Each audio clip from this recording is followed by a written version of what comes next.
Hello everyone. This is SIG scheduling bi-weekly meeting. Yes, so this meeting is recorded and will be published as a YouTube video. So yeah, behave nice as usual. And yeah, let's do that.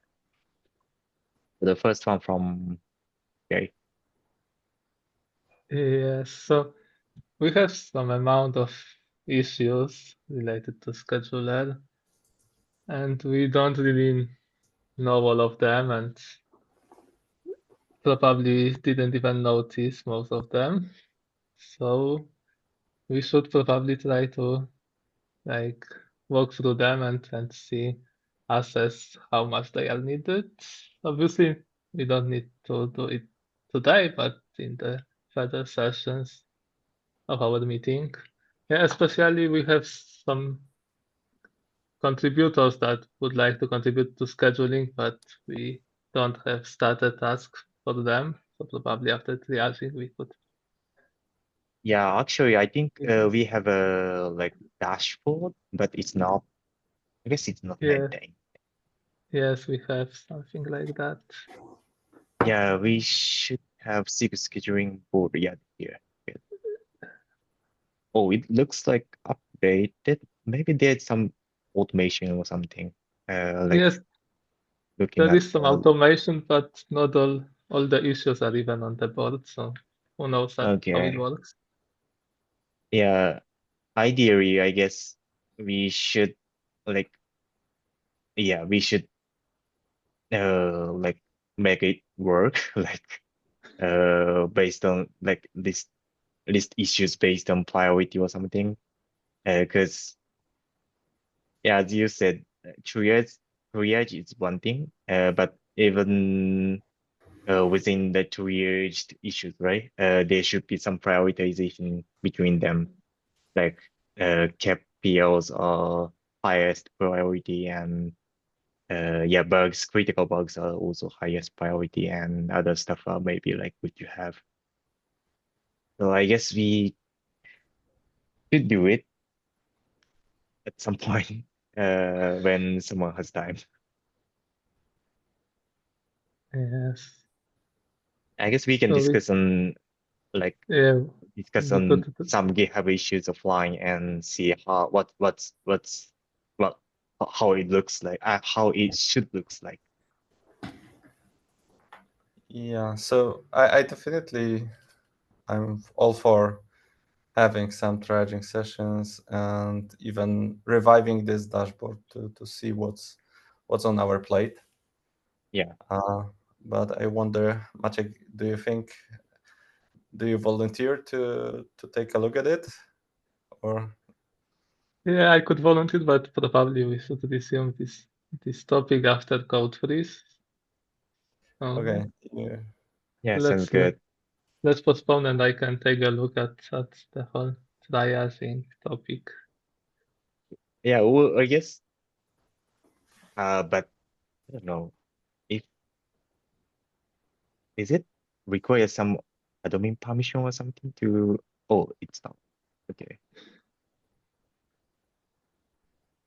Yeah, maybe we can discuss how it should looks like and some volunteer comes up.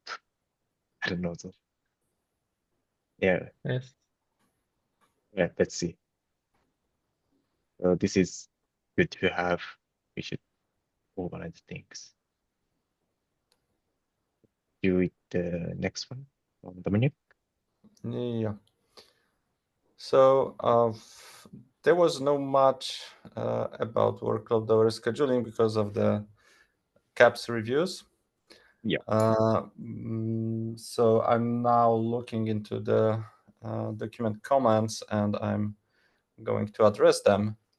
But in the meantime, Wojtek Tyczyński was working on describing proposed architecture, how workload overscheduling may look like, especially including the auto scheduling. So this is and one important note note is that Wojtek is going for 2 months for a leave. So, but we are supposed to like continue working on that. So I also proposed some of the items that I think we should be focusing on, and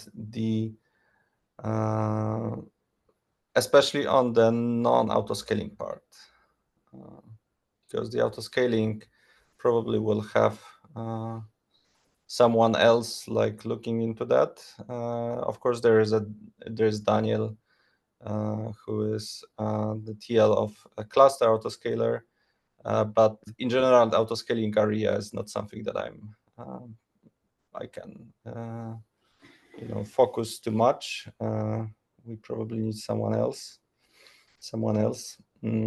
But Yeah, regarding we need 2 people, one from CA and one from 3 people, one from CA, one from HPA, and one from BTA, I guess.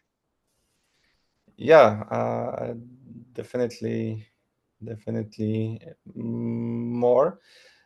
So basically, the workload scheduling and autoscaling are very tightly coupled, because it's not possible to have a good scheduling which does not consider nodes that are potentially available. Of course, in some deployments, if you don't have autoscaling, of course, workload scheduling will be constrained to only existing nodes. But whenever we have deployments with autoscaling, then workload scheduling need to somehow include the potential infrastructure that can be set up. So I think what's important on this picture. So this is, as I said, this is the proposal. It's nothing like, I think that should be an input to discussion, and we have to figure out later on whether we want to set up some separate working group to discuss those topics. But for now, I think it's okay if we focus on it during SIG scheduling, at least at the beginning. So Agree. So the interesting things on this picture, I think, is external scheduler and the placement proposal. So what Sorry, where is the placement proposal? Yeah, that's so it was called earlier the reservation API. So the green. This one No, this below, the below. big one. Okay, this one, Yeah. placement proposal. Right. So basically, what we may need is to allow some external schedulers to work along with our Cube scheduler, and they should be able to somehow agree on the resources that are used. So our scheduling, which is on the left side, probably can operate on officially supported scheduling constraints. So that whenever we have some controllers or even those workload orchestrators, they should be able to construct what they need and express it in scheduling constraints, which is called scheduling request here. And our scheduling should be able to convert it into placement proposal, which can be later accepted or denied. But in case of external schedulers, they probably may use completely different logic for scheduling. And they may also create placement proposals based on completely different logic and even different constraints. So Yeah.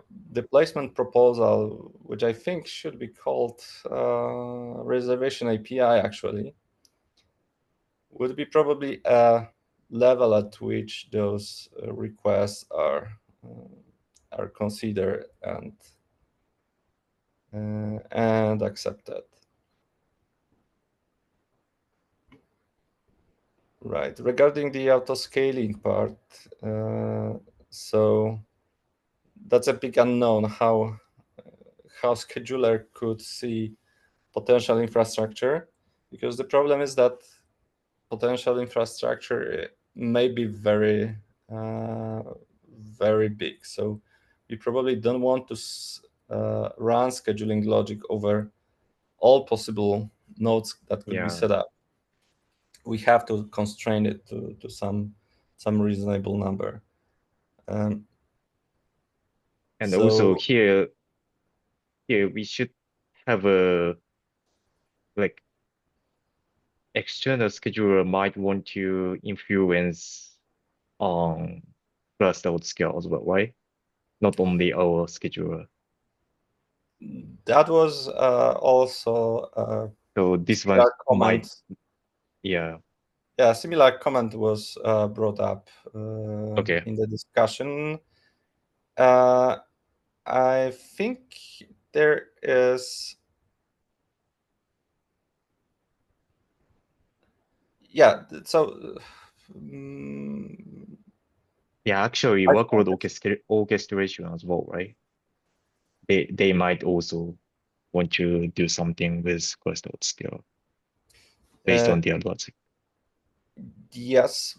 So there is those dotted arrows. So eventually, we think that the orchestrator should not do the scheduling. So that's why Okay. they should go through scheduler, and by creating scheduling constraints. And in that situation, autoscaling should be also involved as a part of scheduling. Of course, in the meantime, or how it currently looks like, the orchestrator like you does the scheduling and has Yeah. interface to autoscaling. Okay. So yeah, I think feel free to put those commands into the document. Yeah, I'll take a look. I think we will become owners of the of the architecture, since Wojtek will be off for quite a long time. So we probably yeah, can come up with some reasonable Yeah. picture.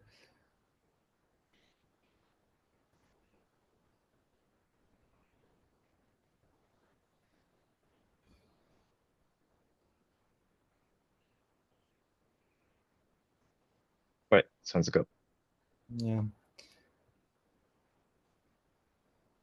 So So yeah, any other stuff to discuss around it? yeah, I so mean, we can move to the second part. Uh, so even though there is some picture for the architecture, there are still like plenty unknowns, yeah, and we have to somehow take a good approach to figuring out and answering several different questions. And I think the best way to go is to gather several different use cases for what reservation, for instance, could give us. So what are the requirements for scheduling constraints? So what we want to offer as part of a scheduling. Uh, Part of it, I think, is understanding how our current constraints are used, and whether we want to replace them, propose something different, or just reuse them. So let me give you an example. So if we think about workloads and the reservation, especially reservations. So if someone wants to pre-reserve some of the resources, they probably, in some use cases, they don't have any pods scheduled or planned there. These are just pure resources. So if we then allow like secondary scheduling, so putting some pods into those reservations, some of the constraints like pod anti-affinity may no longer make sense, because we probably don't want to restrict scheduling within a reservation to be constrained by something else, because like the reason of making a reservation is to let you use those resources. And if it turns out that you cannot use them because of some anti-affinity constraints, that would be a bad thing. So we probably need to figure out whether anti-affinity should work between different workloads or not, or across different reservations. That's something that is not clear to me. Yeah, I mean, so we at least we have two constraints which impact between several pods, which is pod affinity and topology spread, and both of them have to be like we have to discuss like whether we should regard reservation as they actually have pods already, or we should wait for reservation to be actually like filled by some actual pods, or there could be several like options here. That is one thing we have to consider in a low level. Right. Yeah, that is. And regarding like this like overall stuff, I think we cannot uh do all the things at the same time. So which do you think is like we should do first? Like we should basically, I think, decide in which order we should do, or like priority we should do. Right. Because So, for yeah, instance, the other third point is a reservation versus workload. What's it the should be difference first. between those? No. I mean that to answer this question, we probably need to first gather those use cases and Okay. have a better understanding of requirements. So the Mhm. two first item, I think they are in the right place if we Yeah. consider this list ordered. There are actually many things are related to each other. Yeah. So we should have some idea how the scheduling framework should look like and how the scheduling logic should look like or could look like. Yeah. But So it's probably not as important as like gathering the input, and yeah. So let's see what's next. Yeah. In terms of use cases, like, is it expected that this type of scheduling will kind of provide similar functionality as like traditional HPC batch scheduling, like Slurm, with time limited reservations and like backfilling and topology awareness and stuff like that? Yes, so topology awareness, definitely. So the scheduling constraints on the workload level should be able to express topology requirements and constraints for several different pods. Mm-hmm. So it's not that easy if when we had pod by pod scheduling, but if we have workload scheduling, this is one of the main goals to allow like gang scheduling and topology awareness. Mm-hmm. Okay. I think we should like for the future expansion, we should include like as many like potential like use cases as possible. Especially for designing backward aware scheduling framework and stuff, because otherwise we could in the future maybe end up like this is something we want now, but we cannot do it with the current backward aware scheduling framework, which we should avoid. So basically, I like uh So basically, this one like we should get the use cases as many as possible, including the existing backward like scheduling solutions in the world, and then but at the same time, I guess we should only aim some of them as a first step. Like Dominic said, probably it's gonna be for Java scheduling. So and yeah, that's gonna be our first step to implement our very first backward aware scheduling plugin or something, and then we can expand it based on the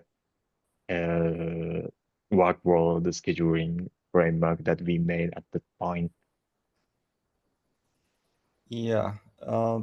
So regarding the time scheduling, so time-aware reservations, that's a very good question, whether we want to tackle it from the very beginning or later.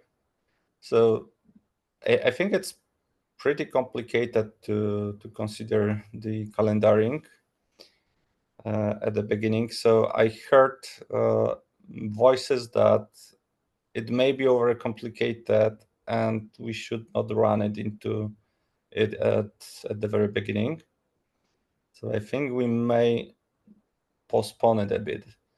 But there is one aspect of it when we need to provide, for instance, provision new nodes. It definitely takes time to do so. We may take into consideration the time needed for providing and allocating resources as a part of scheduling and calculating a cost, whether it's better to wait for resources to be provisioned, new resources, or whether it's better to use whatever we have if it provides a little bit less good placement. Yeah, agree. We should have some algorithm to decide which is better. Yeah. And I think one element that we can try to tackle from the almost very beginning is gang scheduling, because this is something that like everyone needs. We know that workload hour scheduling is will address gang scheduling, but gang scheduling is not the same thing as a workload. So it is possible to have workload when we have requirements for subset of pods to be scheduled atomically as a group, but not necessarily the whole workload. The good example is leader worker set, when we have workers that should be scheduled all together. And we may have requirements that there may we need at least 10 workers or so. But we know that we need only one leader. So we know that we need leader and at least 10 workers.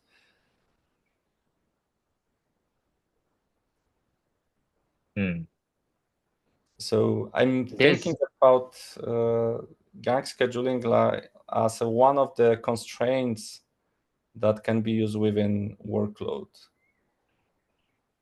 And I think we can discuss it almost from the very beginning, because it does not like affect too much problems that we have with reservation concept. It should be purely scheduling thing. Yeah, great. Regarding like leader worker set stuff that you mentioned, so should we? Okay, so leader worker set, is it gonna be one workload, or workers is gonna be one workload and leader is gonna be another workload? Well, yeah, That's optional, right? So what is a boundary of a workload is a good question. And I just posted a reply to one of the comments in the document from Eric. And I think if we look at workload as something that is executable, not as a set of resources that are needed by workload, then leader and worker are necessary to execute leader worker set workload. And if you want, so executable means that we know where the execution starts and the execution ends.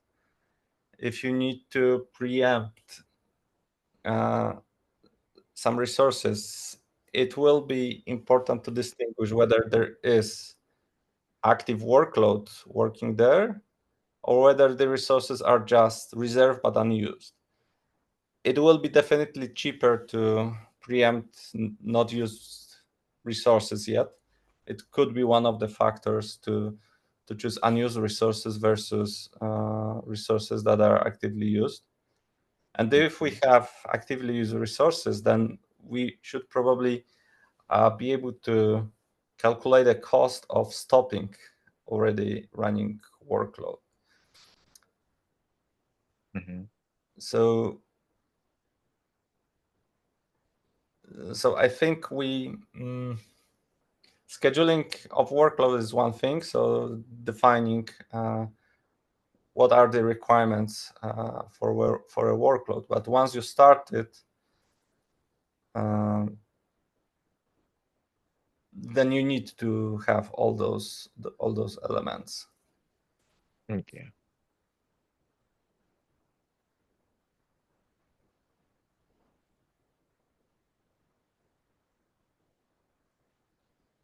Right, and the last item is scheduling resources versus scheduling nodes. So this is actually something related to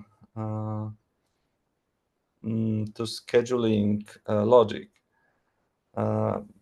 because there is a big demand for ability to schedule on exact resources based on the NUMA nodes they are using to have a good NUMA node alignment.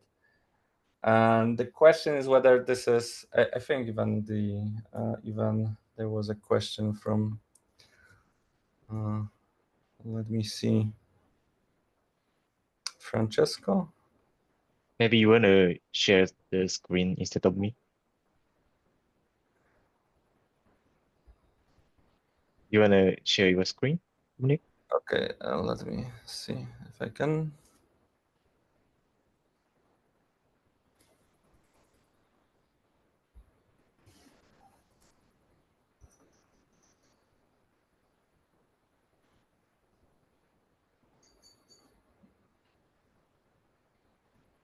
Okay, it should be this one.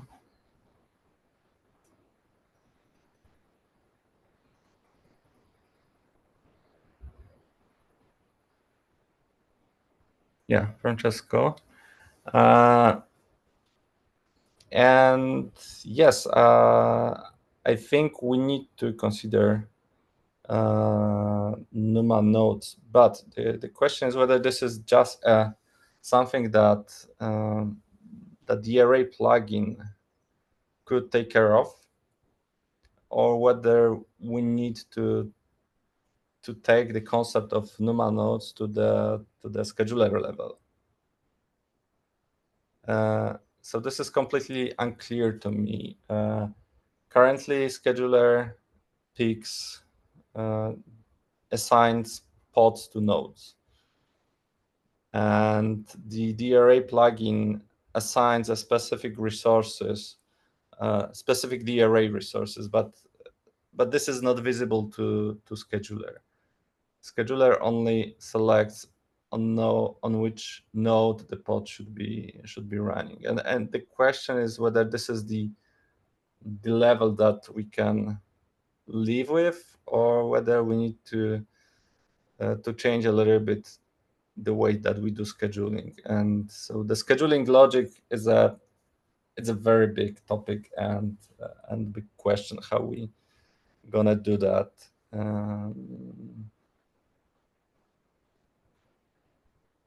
Yeah, so that will be a topic for discussion.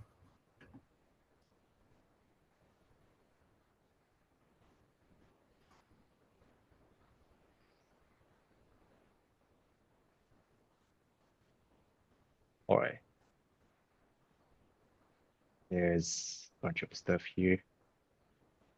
Do you have anything else already to discuss in this meeting? No, yeah, we need to figure out how to kick off those discussions. Yeah, I think the very first step would be like splitting. So currently it's very high level, like overview vision, which is okay right now. But we have to eventually, like as you listed in the agenda documentation, like we have to split them into a smaller, like tasks so that each can be, worked on individually. Of course, they are closely related, but at least we have to um, split them into smaller tasks so that we can discuss them separately. Yeah, so I'm thinking about creating dedicated tabs for those Awesome. topics, and Yep. especially the ones that are about gathering some requirements or use cases. Like everyone should Yeah. be able to contribute to it, and I think this is what we can start with. Awesome. Okay, so that's all I think from me, unless you have some Okay. questions. There any other questions or like any other topics that we want to discuss in this meeting? Otherwise, we can wrap it up.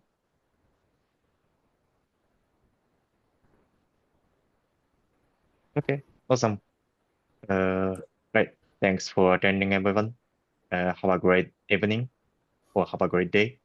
Right. So let's wrap it. Thank you. Thanks.